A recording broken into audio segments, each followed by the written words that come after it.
Hello everyone, Radhe Radhe. Janmashtami की आप सबको बहुत बहुत बधाई हो। और आज मैं बनाने जा रही हूँ कान्हा जी का भोग। तो चलिए बनाना स्टार्ट करते हैं। तो यहाँ पे भोग बनाने से पहले मैंने यहाँ पे रसोई की पूजा की थी, क्योंकि जब भी हम घर में कुछ भोग वगैरह बनाते भगवान जी का तो उसके पूजा वगैरह करके तब हम प्रसाद बनाना स्टार्ट करते हैं। क्योंकि अन्नपूर्णा माता की भी पूजा करना ज़रूरी है, जिससे हमारा प्रसाद और ही स्वादिष्ट और अच्छा बने और भगवान की कृपा हमारे घर में हमारी रसोई में बनी रहे, बरकत बनी रहे। तो यहाँ पर पूजा हो गई है।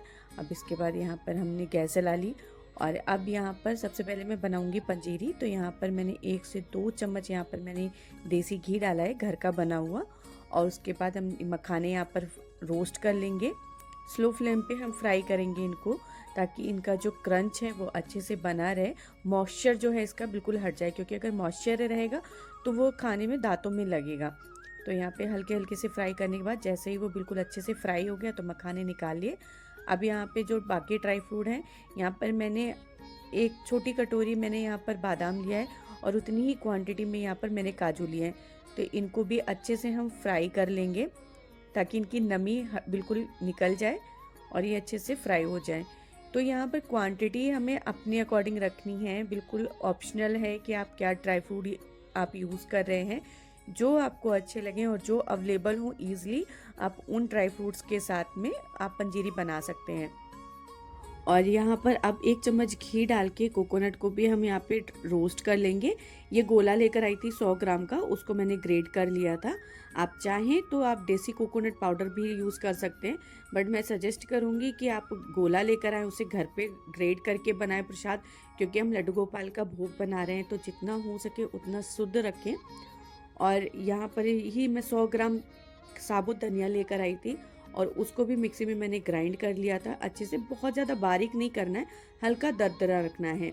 तो अब उसको भी 1 चम्मच घी डाल के अच्छे से हम रोस्ट कर लेंगे। जैसे थोड़ा सा कलर चेंज हो जाए, हल्का सा रेड रेड हो जाए, तो बस उसी स्टेज पे हम इसे भी बाहर निकाल लेंगे। और धनिया भी आप मार्केट वाली अगर पीसी ना लें तो ज़्यादा अच्छा है, क्योंकि उन चीज़ों में भी मिलावट होती है। तो भोग में कुछ जितनी चीज़ें शुद्ध रहेंगी उतना अच्छा भोग बन के तैयार होगा। और जो भी हमने यहाँ पे ड्राई फ्रूट्स वगैरह फ्राई किए थे, अब उन सबको हम इसमें मिक्स कर लेंगे। और यहाँ पर मैं देसी खांड यूज़ कर रही हूँ, आप नॉर्मल शुगर भी इसको पीस के मिक्स कर सकते हैं। और अगर देसी खांड मिले तो आप उसे भी डाल सकते हैं। तो ये देखिए, यहाँ पे ये मैंने सारी चीज़ें मिक्स कर ली हैं और तैयार है हमारी धनिया पंजीरी बनके। और अब इसमें यहाँ पर मैंने डाला है इलायची पाउडर, जिससे कि खुशबू भी बहुत अच्छी आएगी और इसका टेस्ट भी बहुत अच्छा हो जाएगा। तो देखिए, ये रेडी हो चुकी धनिया पंजीरी। अब इसमें ऊपर से हम गार्निशिंग करेंगे किशमिश की। इसे भी रोस्ट कर लिया था, बट वो क्लिप डिलीट हो गई, पता नहीं कैसे, तो वो दिखा नहीं। थोड़ा सा 1 चम्मच घी डाल के इसे रोस्ट कर लेंगे। और जैसे ही ये फूलने लगे, क्योंकि जो किशमिश है बहुत जल्दी वो फ्राई हो जाती है, तो जैसे ही फूलने लगे बस उसी स्टेज पे आप किशमिश को निकाल लीजिएगा। और मखाने ऐड करके पंचमेवा में तैयार है हमारी धनिया पंजीरी। कान्हा जी का भोग हो और तुलसी का दल ना हो तो वो प्रसाद अधूरा रहता है। तो अभी यहाँ पे तुलसी का दल रख देंगे और बन के तैयार है हमारी पंचमेवा धनिया पंजीरी। और इस जन्माष्टमी इसे ज़रूर घर पे बनाइएगा और कमेंट में ज़रूर बताइएगा कि कैसी लगी आपको मेरी ये धनिया पंजीरी की रेसिपी।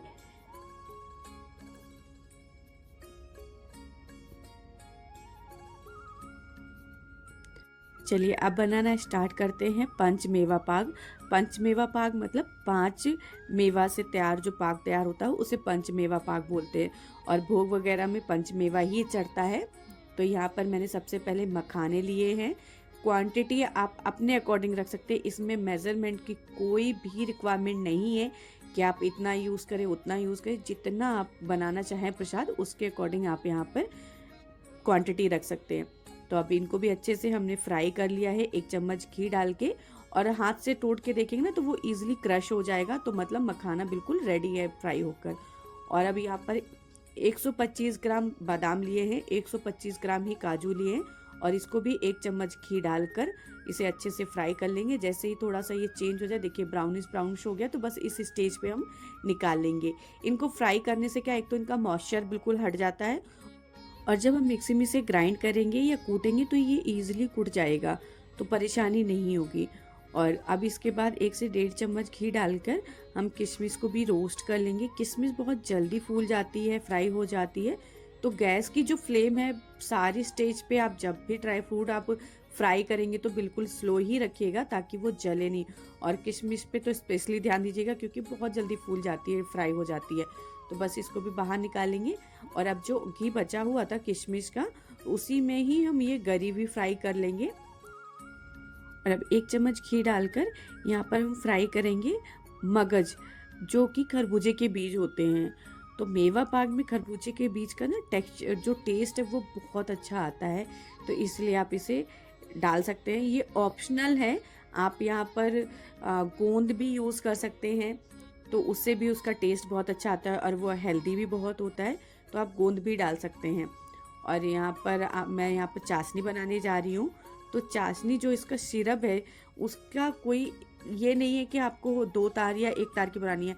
हाँ, तार रखना है लेकिन प्रॉपर तार नहीं बनना चाहिए। अगर प्रॉपर तार बन जाएगा तो उससे क्या होगा कि जो पाग है वो थोड़ा टाइट हो जाएगा। तो जो बस ये देखिएगा कि हल्का हल्का तार बना, देखिए जैसे ये बीच में टूट रहा है ना, बस इसी स्टेज पे आप गैस की फ्लेम को स्लो कर देंगे।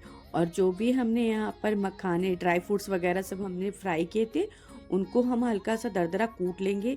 मिक्सी में भी चला सकते हैं। अगर आप मिक्सी में इसे पीसते हैं तो पल्स मोड पे चलाइएगा ताकि बिल्कुल बारीक नहीं, थोड़ा सा दरदरा रहना चाहिए। तो बस इन सबको रेडी करके अब हम इसी सिरप में ऐड कर देंगे और गैस की फ्लेम को स्लो रखेंगे।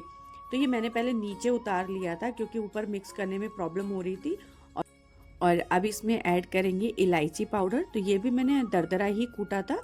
और इन सबको मिला के अच्छे से मिक्स कर लेंगे और किशमिश डाल देंगे। अब इन सबको अच्छे से मिक्स करने के बाद गैस के पे हम इसको रखेंगे। मैंने तो नीचे चलाया था, आप चाहे अगर आपको प्रॉब्लम ना हो तो आप गैस पे भी इसे मिक्स कर सकते हैं। बस गैस की जो फ्लेम है वो बिल्कुल स्लो रखिएगा, जलना नहीं चाहिए। और अब इसे चलाते रहेंगे, 2 से 5 मिनट के लिए आप इसे चलाएंगे तो ये कढ़ाई छोड़ना स्टार्ट कर देगा। जैसे ही कढ़ाई छोड़ना स्टार्ट कर दे, बस उसी स्टेज पे आप गैस की फ्लेम को बंद कर देंगे। और जब तक ये पक रहा है उतनी देर में हम प्लेट रेडी कर लेंगे जिसमें हम इसे सेट करने के लिए रखेंगे। तो यहाँ पे ग्रीसिंग कर लेंगे देसी घी को हल्का सा डाल के और अच्छे से पूरे प्लेट में इसे लगा लेंगे ताकि जब ये हम निकालें तो ये आराम से निकल जाए पीसेस में। तो बस अब ये देखिए यहाँ पर पाक को हम डाल के पूरी प्लेट में सेट कर लेंगे। गरम गरम ही सेट करना है, ठंडा नहीं होना चाहिए। अगर ठंडा हो गया तो एक ही जगह जम जाएगा ये।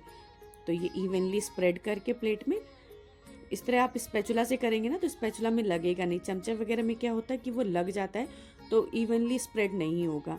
तो इस तरह से लगा दीजिए, या फिर अगर आप चमचे वगैरह से करते हैं तो उसमें हल्का सा घी लगा दीजिएगा, तो उससे भी वो लगेगा नहीं चमचे में। और इसको जब सेट करेंगे तो उससे 5 से 7 मिनट बाद इस तरह से नाइफ से इसे कट मार देंगे। कट लगाने से क्या होगा, जब ये बिल्कुल अच्छे से प्रॉपर सेट हो जाएगा तो आप जब पीसेस निकालेंगे तो वो ईजिली निकल जाएंगे। वीडियो पसंद आई तो कमेंट में राधे राधे लिखना ना भूलें।